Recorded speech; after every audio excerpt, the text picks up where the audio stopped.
Senator McDonald, Representative Lawler, honored and patient members of the Judiciary Committee.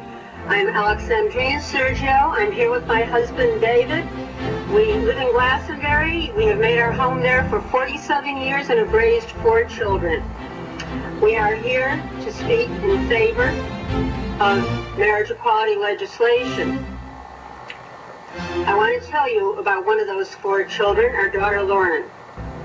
Our daughter Lauren is legally married. She and her spouse have indeed procreated. Note, these are our amazing grandbabies, Lindsay and Alistair. They live in Canada, where they hold dual citizenship and they enjoy all the protections and the benefits rightfully accorded to families. Of course, in her home state of Connecticut, Lauren's family is denied the respect that comes with legal marriage because Lauren's spouse, Meg, is a woman. Lauren is homosexual. Who the blazes is she supposed to marry? Born homosexual, Lauren has no other marriage option, and that is what I think makes this a civil rights issue. She has no other marriage option, not if she is to live her life responsibly, with integrity, and with honesty. It has become very clear that many who would deny legal status to my family ultimately base their feelings on discomfort with the concept of homosexuality and hence same-sex marriage. I guess I'm just old-fashioned, I've been told. What is chilling is that among the people who have told me this is a legislator. How cruelly insulting for the lives of 10% or more of Connecticut's residents to be dishonored because some people feel uncomfortable. Those who oppose same-gender marriage, having run out of arguments, are calling for a voter referendum on marriage equality. They think that my family's basic right to equal treatment under the law should be put to a vote, like American Idol or the Miss Universe pageant.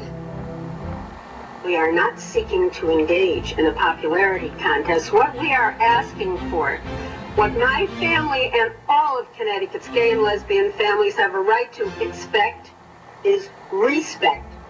The respect that only comes with equality under the law. I want to quote my remarks with a quote. It's always been one of my favorites. The greatest of all evils is to take that which is concrete and render it abstract. With this in mind, I have gifted you with a photograph. It's in your packets. I've taken this picture. It's a pretty good one. It's entitled Happy Family. It's a picture of Lauren, Meg, and Lindsay holding hands and walking up King Street in Toronto, Lindsay's little foot raised in the lead. My purpose in giving it to you is to point out that this discussion is not about some abstract concept. We are talking about real people, real lives, a life, not a lifestyle, not a choice.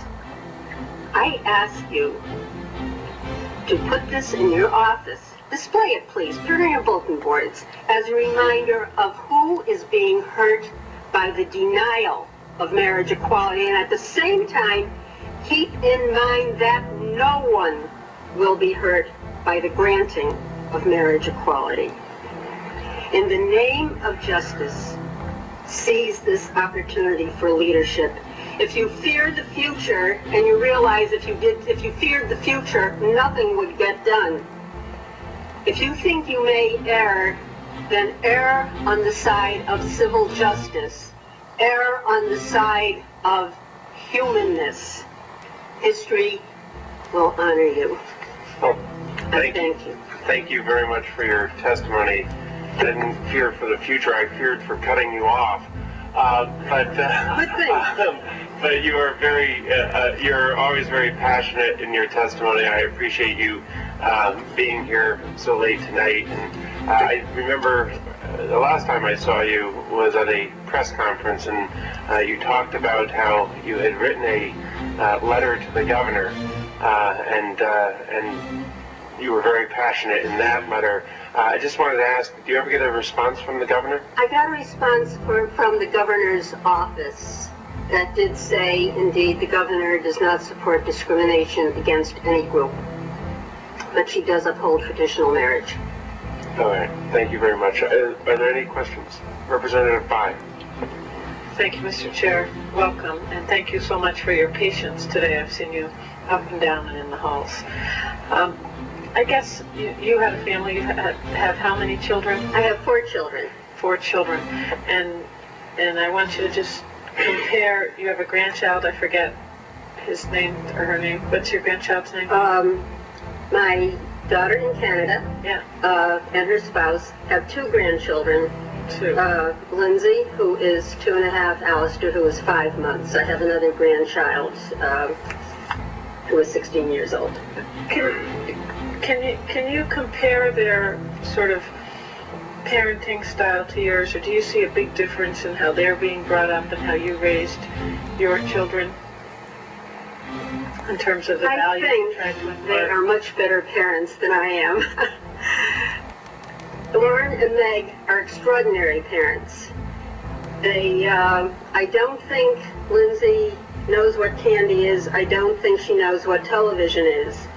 At 2.5, she recites endless poems and stories. She is highly articulate in 2 languages. Alistair is fat and happy. Spoken like a proud grandmother. Are you hopeful for their future? Let me say, I wish they had the option to live in the States. They are happy in Canada. My daughter is a neuroscientist doing important research and teaching. You heard some information about Toronto and Canada earlier in the day, and I would ask you to go to Google and check it out. This did not compute at all with what I know and what I see about Canada. They live comfortably there. Canada is very family friendly, and they have experienced no discrimination. They have all the federal rights that are important for a family. As far as health, as far as insurance, they will be spending a sabbatical year in France. Getting passports and visas is never easy, but it was a lot easier, surely, than it would be here with their marriage situation and 2 children. Thank you. Thank you, Mr. Chair. Thank you. Is there anything further? Representative Waller.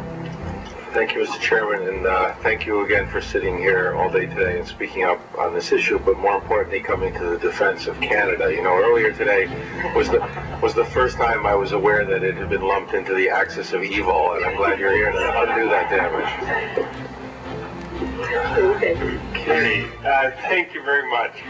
Thank you so much.